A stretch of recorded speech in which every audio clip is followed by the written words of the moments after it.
Hello everyone and welcome to week 2 of English 200. This week we're going to continue to talk about poetry. We are going to be looking at using images in creative writing. We're going to be focusing on the idea of showing, not telling in our writing. And we're going to look at 3 different poetic forms: the sonnet, the pantoum, and the prose poem. For your discussion forum, you're going to do a warm-up writing exercise and then look at how other poets are also using specific language in their writing. You're going to do a writing assignment in your writing journal where you're going to write a sonnet. You're going to write a second assignment in your writing journal. You're going to try writing a pantoum, and also, hopefully you'll do both, try to write a prose poem. Then from all of those, you're going to pick the one you feel the most proud of and work on it really hard and turn in your formal assignment, number 2, which will be your second poem. So this week for reading, you're going to be reading still from Writing Poetry in our textbook, Creative Writing.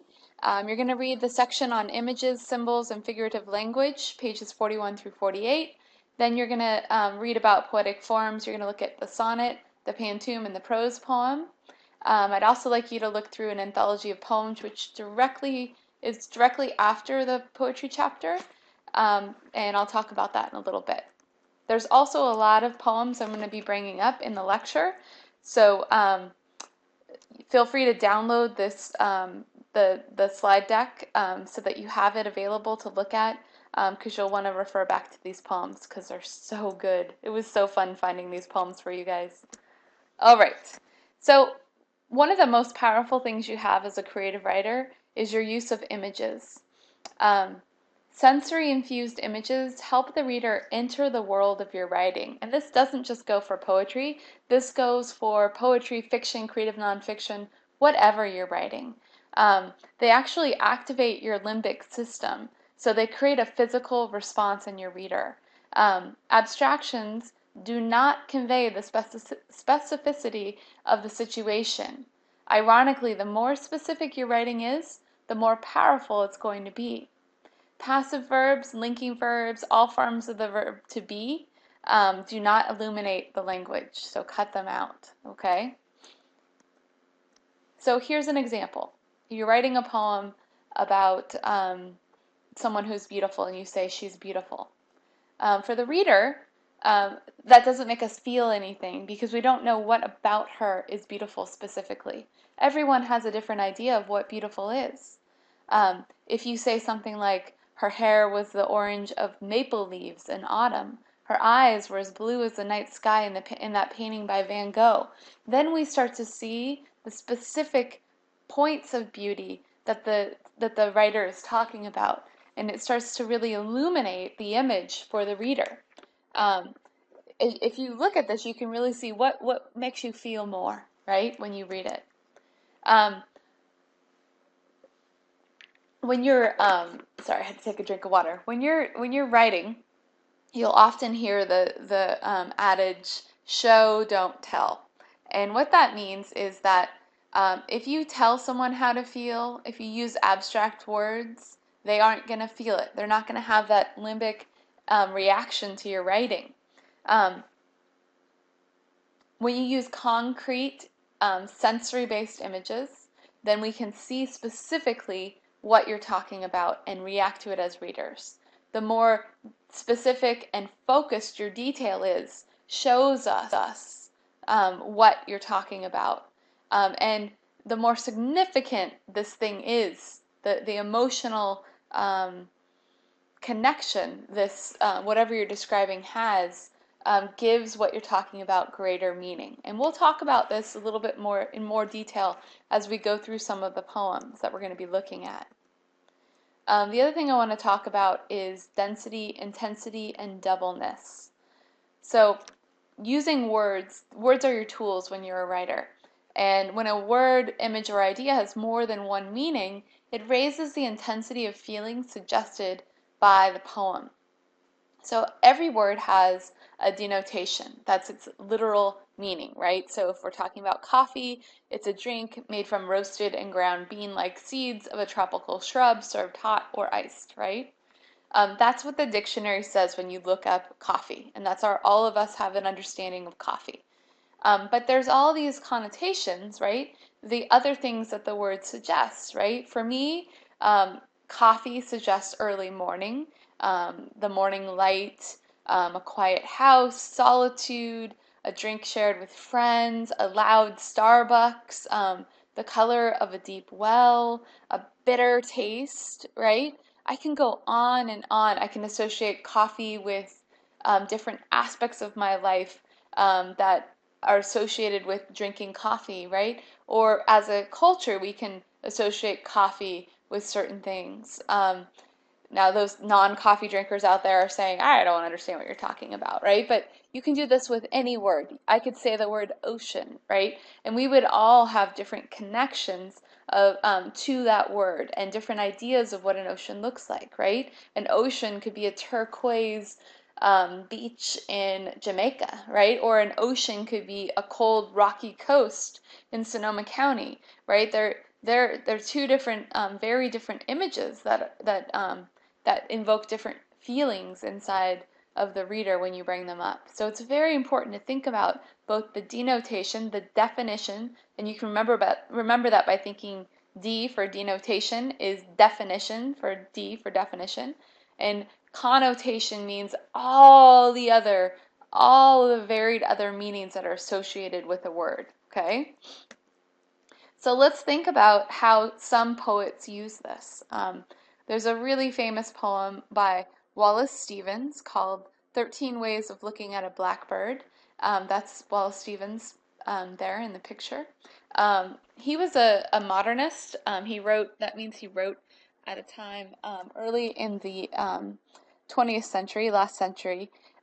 He was actually an insurance salesman, but he would compose poetry every single day, and he did it in his head as he was walking to and from work.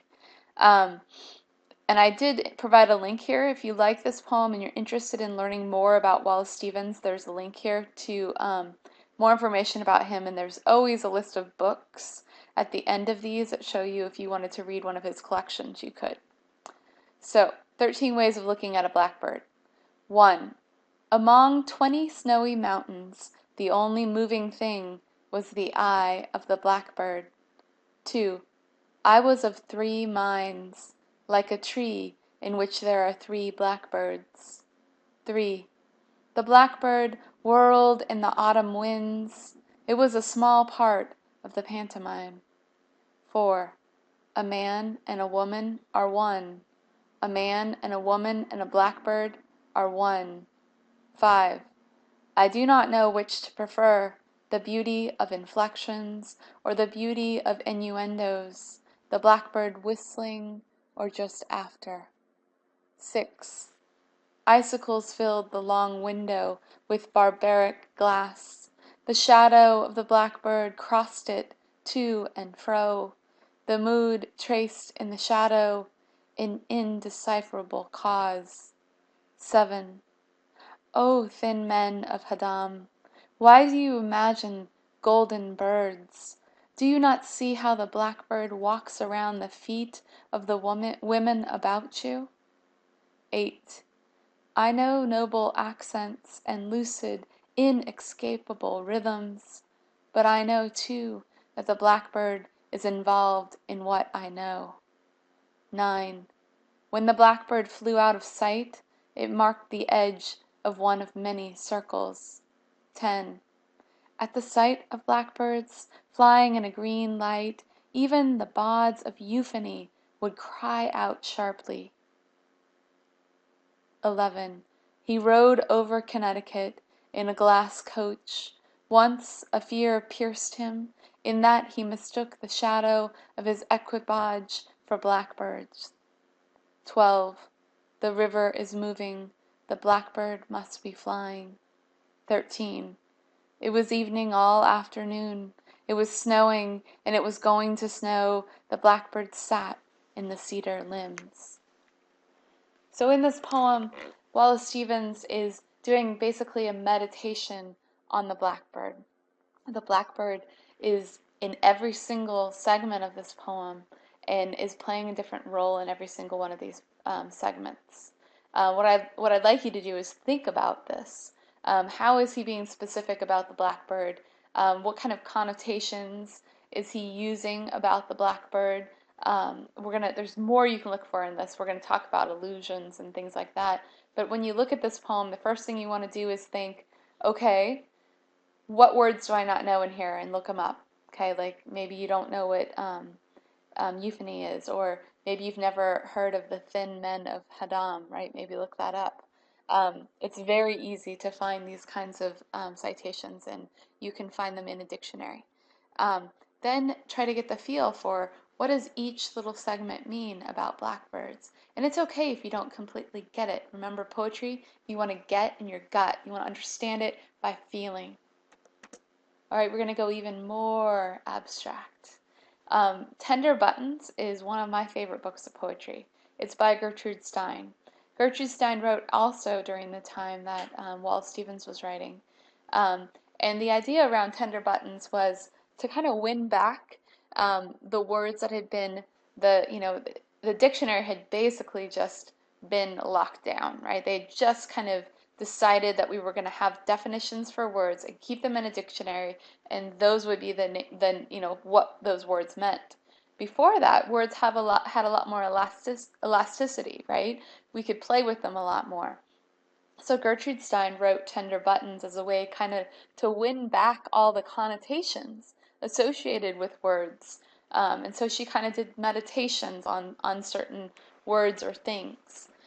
So when I read A Long Dress, I want you to think all about the connotations, not just the definition of what a long dress is, but all the different ideas of what the connotations a long dress has, like who makes long dresses, where are they made, who wears long dresses, and um, you know all the different kinds of things that you'd be thinking about that are associated with long dresses. Okay. Also, I have some links on the right that if you're looking for more information about Gertrude Stein, that's her pictured at the bottom there. You can see the complete text of Tender Buttons. There's a link to it. It's free. You can also get more information about how she wrote Tender Buttons, why she wrote Tender Buttons, in those two articles. A Long Dress. One more thing I want to tell you. This is a prose poem, and we're going to be coming back to this form in a second. A long dress. What is the current that makes machinery, that makes it crackle? What is the current that presents a long line and a necessary waste? What is this current? What is the wind? What is it? Where is the serene length? It is there, and a dark place is not a dark place. Only a white and red are black. Only a yellow and green are blue. A pink is scarlet. A bow is every color. A line distinguishes it. A line just distinguishes it. Now, sometimes people read Gertrude Stein and they think, oh my gosh, this is complete nonsense. And partially you are absolutely right when you say that. It's not nonsense, but it's fun. She's playing with language in a way that many people do not. So you'll notice there's a lot of rules that are broken here grammatically, but she does it with purpose. You can't just break rules for no purpose at all. So think about this poem as well. I want you to think about, what is she talking about? What does she mean? What does she mean by the word current that makes machinery, right? She's talking about electricity or the current time, right? There's all these different ideas of what the word current can mean, right? That makes it crackle. What is the current that presents a long line and a necessary waste, right? The popular ideas of what a long dress should look like, right? And remember, this is just after industrialization. So previously, all long dresses were made by hand, right? Dresses were fine work done by, people stitching. And now they were being made by large factories. So also newspapers had been invented. They become quite popular during this time. And so the idea of fashion being broadcast to all kinds of people is also a part of this poem. So things to think about when you're reading it. All right, now enough of me talking without you doing something. Now I want you to work on really working towards specificity, connotations, images and sensory details, because these build power in your writing. So my example here is you start with the word animal.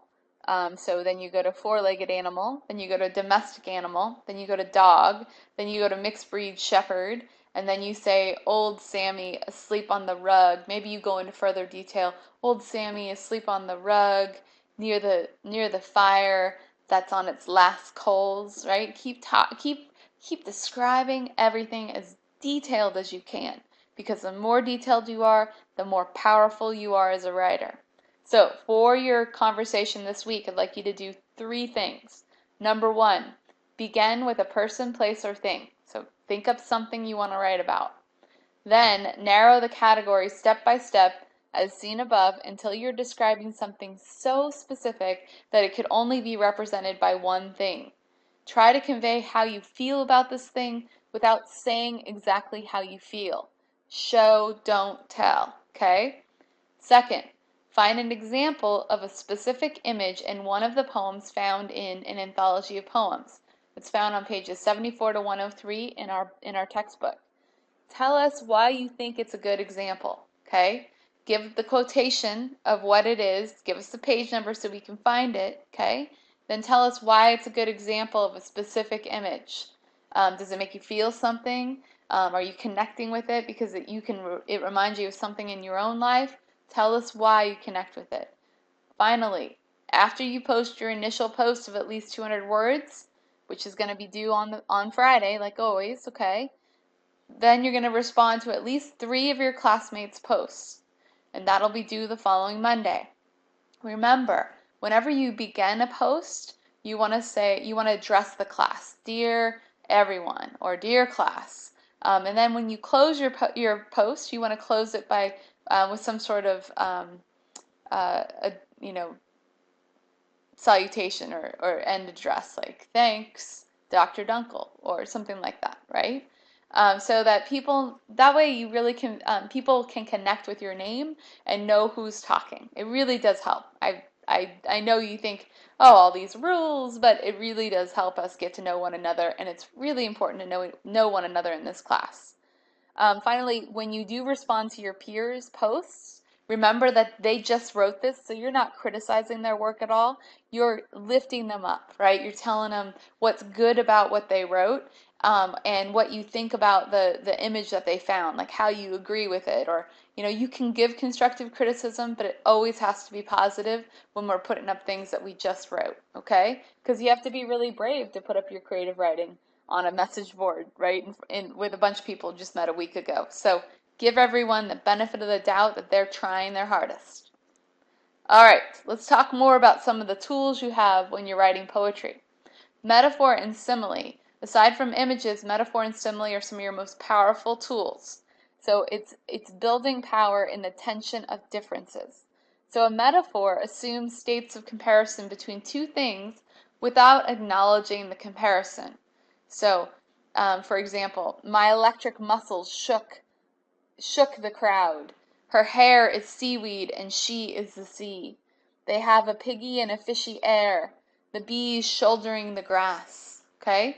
Simile makes a comparison between 2 things using like or as. His teeth rattled like dice in a box. My head is light as a balloon. I will fall like an ocean on that court. Okay, you guys see the differences? Simile's got like or as in it. Metaphor is a direct comparison of 2 unlike things. The farther those things are apart, the bigger the leap, the bigger the tension. All right, 2 other ways that you can use figurative language to enhance your writing. Allusion. A reference is whenever you refer to a piece of literature or a piece of art. They can be used to summarize broad, complex ideas or emotions in a quick, powerful image. You can even you can allude to popular culture. You can allude you can allude to places. Something that the reader can find. The idea with an allusion is it has to be decipherable. So I have an example here from Dante's Inferno, Canto um, 12, sorry, lines 106 to 111. He's got two references to Greek myths. Um, I doubt if Phaeton feared more that time he dropped the sun, reins of his father's chariot, and burned the streak of sky we see today. Or if poor Icarus did, feeling his sides unfeathering as the wax began to melt, his father shouting, "Wrong, your course is wrong." So by using these two allusions, right, to two Greek myths, right, he's building up what it feels like to be a son who's messed up, and what it feels like for your father to, think you've done something wrong, right? He's using those allusions to give power to what he's saying. Personification is when you give human attributes to non-human things. So if the wind has breath, or if the apple tree has arthritic fingers, right? The idea of giving them human things, attributes, right? Either body parts or feelings, or even the ability to think, right? That's personification. Poetry also, as I mentioned when we talked about the definition of poetry, poetry is memorable speech. It's meant to be heard aloud in human voice, and it's meant to be remembered. If you were taking this class for a full semester, I would be asking you to memorize a poem for the class. And if you do want to do that and email me like a video of you saying the poem, you can get extra credit, that's for sure. But sound is inseparable from meaning. Formal poetry is written in form. Okay, we talked a little bit about what formal poetry is, but we aren't going to be writing a lot of formal poetry in this class. I want you to write in free verse so you can get the hang of this, okay? So here's an example. Here's Blake's poem, The Tiger. Tiger, tiger, burning bright in the forest of the night, what immortal hand or eye dare frame thy fearful symmetry? So do you hear the sound? Tiger, tiger, burning bright in the forest of the night, what immortal hand or eye dare frame thy fearful symmetry? There's a distinct rhythm to the way that the line flows, okay? Free verse is poetry written without meter. Here's an example. I told you this is one of my favorite poems in the introduction. This is The Woman at the Washington Zoo by Randall Jarrell. The saris go by me from the embassies, cloth from the moon, cloth from another planet. They look back at the leopard like the leopard. And I, this print of mine that has kept its color alive through so many cleanings, this dull, null navy I wear to work and wear from work, and so to my bed, so to my grave, with no complaints, no comment, neither from my chief, the deputy chief assistant, nor his chief. So you see that there is still rhythm to the lines, but it's the actual language that's making the rhythm, okay? There isn't a set meter. There are rhymes, dole and knoll, right? There's exact rhymes there. But the poem is driven by the imagery and the ideas of the poem rather than by the form. And that's how I want you to write this week.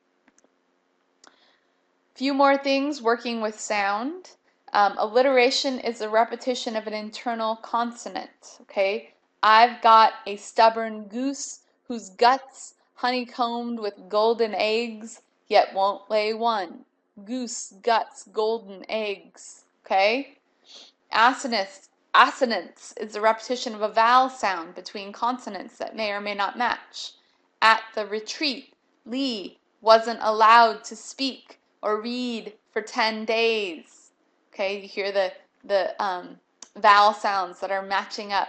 When there are sounds that match in a poem like this, it creates a flow to your writing. Alliteration and assonance and consonants, all and internal rhyme, all make your words flow together. They give a flow to your poem.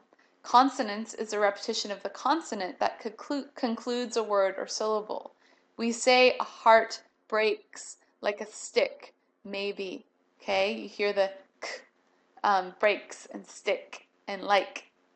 Internal rhyme is when a poem rhymes inside the line or between lines. So dole, knoll would be an internal rhyme. All right, we're going to talk a little bit about the sonnet. This is one of the forms you're going to be trying out today. Now, even though we're writing in form, I do not want you to rhyme.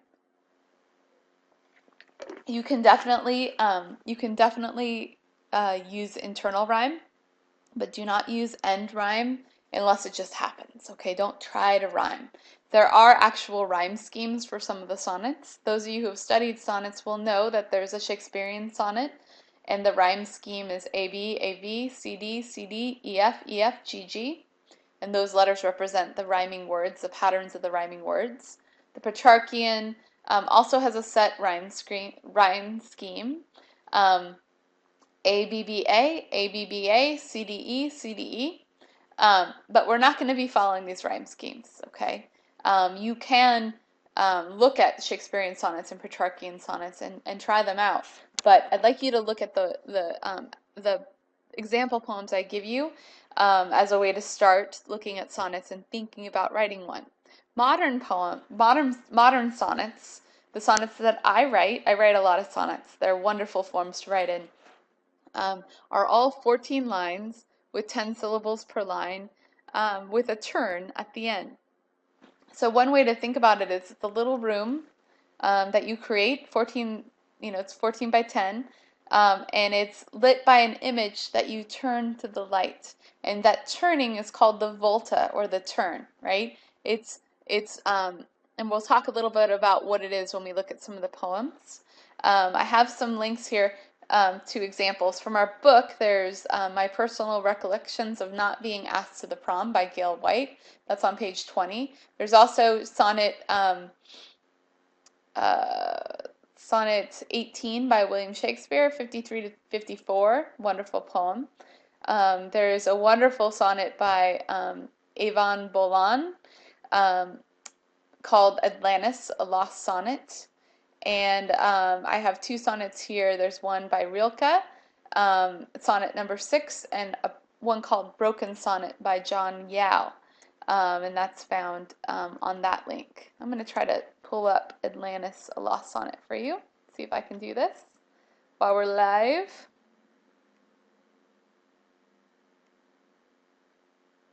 Maybe not. Yep, there we go. Okay. Let's see if it pulls up. Sorry, guys.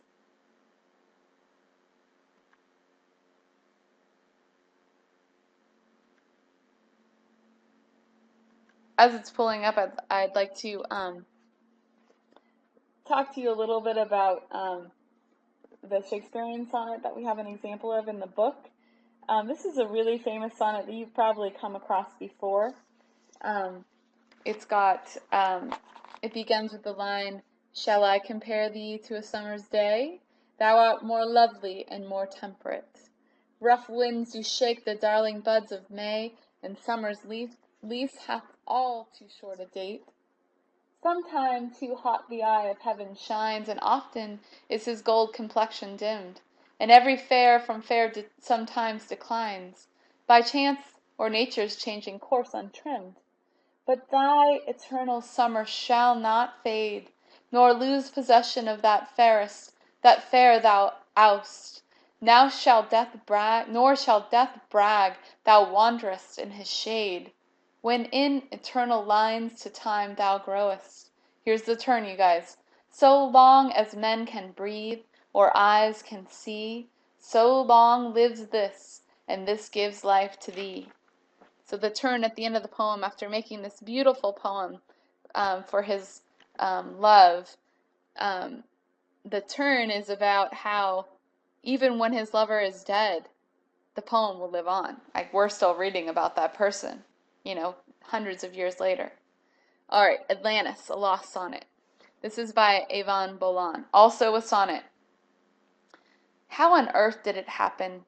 I used to wonder that a whole city, arches, pillars, colonnades, not to mention vehicles and animals, had all one fine day gone under. I mean, I said to myself, The world was small then. Surely a great city must have been missed. I miss our old city.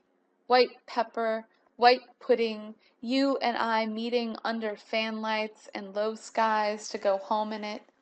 Maybe what really happened is this. The old fable makers searched hard for a word to convey that what is gone forever, and never found it. And so, in the best traditions of where we come from, they give their sorrow a name and drowned it. I think this poem is so powerful. The idea, I hope you all know that what Atlantis is. If not, look it up, or I'll tell you. Atlantis was the lost city, right? It was this whole city that was lost to some sort of tsunami or something. It was lost underwater, and the legend was that it still existed under the deep sea. Um, and so she uses that idea, that allusion to the idea of Atlantis, right, as a way to talk about what was lost between her and someone else, right? Their old city, right? Their life together. It's a beautiful idea, beautiful way to show us and not tell us, I miss my friend, I miss our life together. She's not saying that, she's showing us. All right, back to the slides. So please go through these examples and look at them and use them as a way to think through, okay, what will I do when I write my sonnet, okay? So you're going to try to make a sonnet that's 14 lines long with 10 syllables per line, and you're going to give it a specific setting, okay? Be very, very specific. Use at least one simile and one metaphor in your sonnet. Make sure you turn towards the end. So change something, right? Give the reader some sort of jump or an aha moment, okay? I want you to try on this. It doesn't have to be perfect, you guys. Remember, you're learning how to write creative writing. It doesn't have to be perfect. Once you get something that you feel like is a good effort, place it in writing journal as entry number 3. This is your third one this week. Not this week, but total. All right, we're also going to look at something called the pantun. The pantun has a really curious history. It's a Malay song form, and it was adapted by French poets in the 19th century. This is one of the this description comes from Robert Haas, one of the more obscure fruits of the age of imperialism, right? And it came into English from the poets who imitated the French. The pantun has a 4-line stanza, which is a quatrain, remember. The second and fourth lines of each stanza become the first and third lines of the next stanza. So there's a pattern. I've got 3 different examples here. I've got Fortune's Pantun by Jane Shore. It's wonderful, and it's built from, we're gonna read it. It's built from actual fortunes and then some lines that are not fortunes, from fortune cookies. Pantun of the Great Depression by Donald Justice. And then I inserted one of my poems from my book Gold Passage called The Dress by Irish Jamal Dunkel. All right, let's look at Fortune's Pantun. As I read it, I want you to think about the repetition, okay? You will go on a long journey. You will have a happy and healthy life. You will recover valuables through the thought lost. You will marry and have many children. You will have a happy and healthy life. Your sweetheart will always be faithful. You will marry and have many children. You will have many friends when you need them. Your sweetheart will always be faithful. Soon you will come into a large inheritance. You will have many friends when you need them. You will succeed in your line of work. Soon you will come into a large inheritance. You will travel to many new places. You will succeed in your line of work. Be suspicious of well-meaning strangers. You will travel to many new places. A message from a distance is soon to be received. Be suspicious of well-meaning strangers. Important news from an unexpected source. A message from a distance is soon to be received. You will meet a dark and handsome foreigner.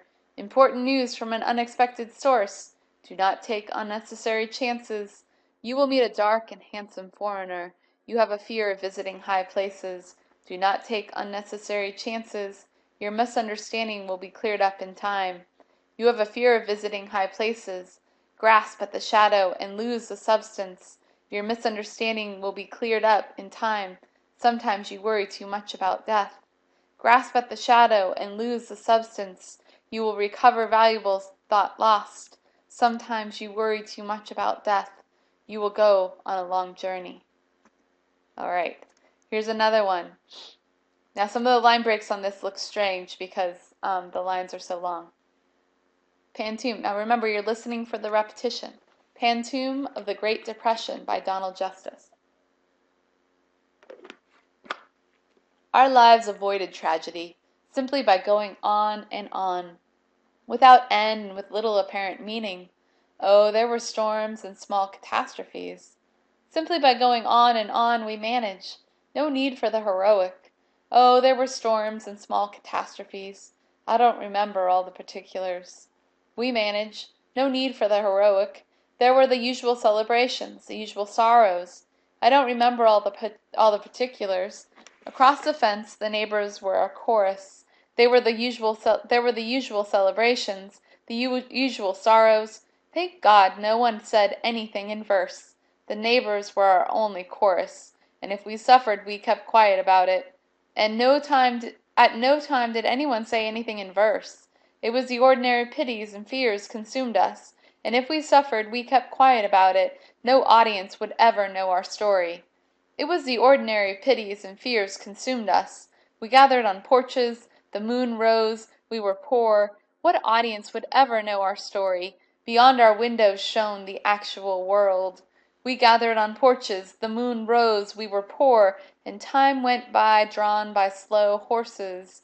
Somewhere beyond our windows shone the world. The Great Depression had entered our souls like fog. And time went by drawn by slow horses. We did not ourselves know what the end was. The Great Depression had entered our souls like fog.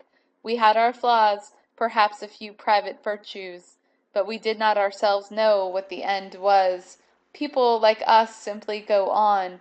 We have our flaws, perhaps a few private virtues, but it is by blind chance only that we escape tragedy, and there is no plot in that. It is devoid of poetry. All right, finally you get to hear one of my poems, guys. This is The Dress by me, and this is also a pantoum. Just know that when you have repetition of the lines, you can also vary them, and that's what I'm doing in this poem. The lemon-yellow dress hangs in the room that curves like a nautilus. He says, I've made this dress for you. Paris, green folding chairs freckling the weave of tan gravel paths. Time has rolled us around to this moment. Curving like a nautilus, he says, I've made this dress for you. She stands like Aphrodite, naked in the open room. Time has rolled us around to this moment, the dress falling over her body like light or air. She stands like Aphrodite, naked in the open room. Sky darkens as we heave up the slope to Stein's grave, dress falling over her body like light or air. The Polaroid speaks of contrast. Sky darkens as we heave up the slope toward Stein's grave. You can see the joy rising like the text of a lost manuscript in the Polaroid that speaks of contrast. Later we will leave questions like stones. You can see the joy rising like the text of a lost manuscript. After, the wind will carry us like seeds, where we will sift through a pile of stones and bloom into bright sycamores. I must have been carried by the wind to have landed so far away here, planted, yet still blooming, a bright scarred sycamore, but you remain there, unattested as joy. Paris, green folding chairs freckling the weave of tan gravel paths, the nautilus still turns between us, and always at its center stands the lemon-yellow dress. Alright guys, finally we're going to talk quickly about the prose poem. This is a poem written in prose, but it makes every use of poetic devices that you can use in regular poetry. One of my favorites is called The Colonel. It's by Carolyn Forche, and I have a link to it here. Another favorite is A Story About the Body by Robert Haas. I'm going to show you that on the next slide. Also, another favorite of mine is I Remember. This is a book-length prose poem, and every line begins with the words I remember. So it's such an effective way to get yourself writing. If you're stuck, start writing. Every line begin with I remember, and just write everything that comes to your head. And then finally, Clouds, a beautiful poem by Russell Edson. All right, this is A Story About the Body by Robert Haas. And this is, remember, this is it's like telling a story with poetic devices with a turn at the end. And the image is what's going to tell us the feelings at the end, okay? The young composer, working that summer in an artist colony, had watched her for a week. She was Japanese, a painter, almost 60, and he thought he was in love with her. He loved her work, and her work was like the way she moved her body, used her hands, looked at him directly when she made amused and considered answers to his questions. One night, walking back from a concert, they came to her door, and she turned to him and said, "I think you would like to have me. I would like that too, but I must tell you that I've had a double mastectomy." And when he didn't understand, "I've lost both my breasts." The radiance that he had carried around in his belly and chest cavity like music withered very quickly, and he made himself look at her when he said, "I'm sorry, I don't think I could." He walked back to his own cabin through the pines, and in the morning he found a small blue bowl on the porch outside his door. It looked to be full of rose petals, but he found, when he picked it up, that the rose petals were on top. The rest of the bowl, she must have swept them from the corners of her studio, was full of dead bees. Here's an excerpt from I Remember by Joe Brainerd. Remember, this is a book length, this is just a small piece of a book length collection. And Joe Brainerd is talking about his life growing up in the 60s. Joe Brainerd was gay, and he lived during a time when it was much harder to live openly as a gay person. Unfortunately, he died of AIDS in 1994, but he was a brilliant, brilliant poet. I remember when I thought that if you did anything bad, policemen would put you in jail. I remember one very cold and black night on the beach alone with Frank O'Hara. He ran into the ocean naked, and it scared me to death. I remember lightning. I remember wild poppies in Italy. I remember selling blood every 3 months on 2nd Avenue. I remember a boy I once made love with, and after it was all over, he asked me if I believed in God.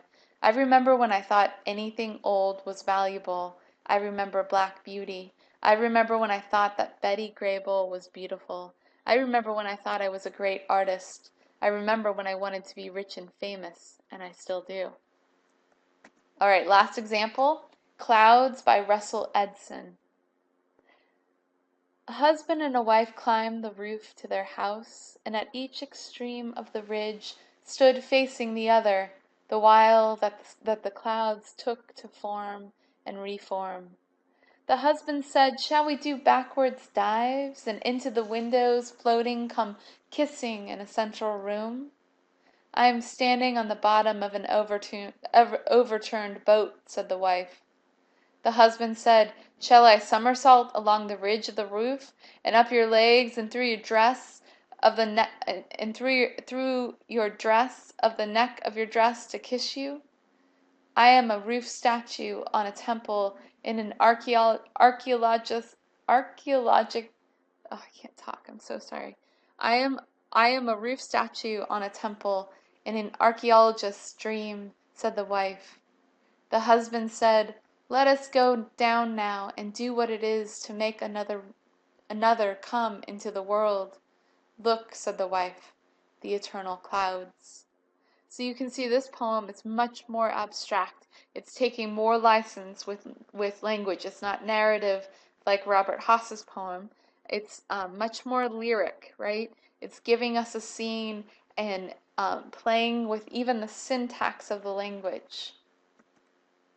All right, guys. Writing journal entries 4 and hopefully 5 are the pantoum and the prose poem.